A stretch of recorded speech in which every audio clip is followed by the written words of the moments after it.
পবিত্র রমজান মাসের শুনশান নীরবতা কাটিয়ে ঈদের ছুটিতে আবারও মুখরিত হয়ে উঠেছে বিশ্বের দীর্ঘতম কক্সবাজার সমুদ্র সৈকত।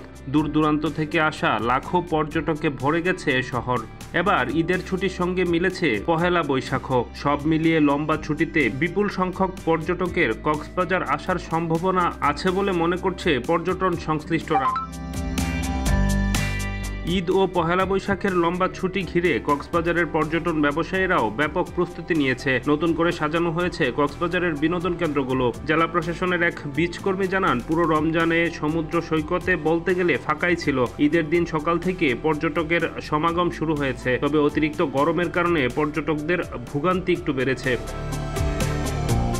কক্সবাজার হোটেল রিসোর্ট গেস্ট হাউসের মালিক সমিতির সভাপতি আবুল কাশেম শিকদার জানিয়েছেন, ঈদের দিন থেকে পর্যটকদের সাড়া বেশ ভালো। ঈদ উল ফিতর ও নববর্ষের টানা 7 থেকে 8 দিনের ছুটিতে ব্যাপক পর্যটক সমাগম হবে বলে আশা তাদের। কক্সবাজারের জেলা প্রশাসক মোহাম্মদ শাহিন ইমরান জানিয়েছেন, কোনো পর্যটক যেন হয়রানির শিকার না হন সেজন্য প্রয়োজনীয় ব্যবস্থা নেওয়া হয়েছে। পাশাপাশি পর্যটকদের সেবা ও ভ্রমণ নির্বিঘ্ন করতে আইনশৃঙ্খলা রক্ষাকারী বাহিনীর সঙ্গে জেলা প্রশাসনের নির্বাহী ম্যাজিস্ট্রেটের নেতৃত্বে একাধিক ভ্রাম্যমাণ আদালত মাঠে কাজ করবে। ডেস্ক রিপোর্ট, নতুন সময়।